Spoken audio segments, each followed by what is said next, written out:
itu biasanya pasti ada bedeng air ya. Bedeng air ini untuk petani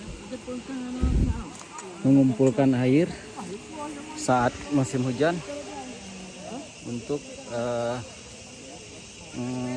menyirami tanaman ganja. Nih, ini bunga-bunganya.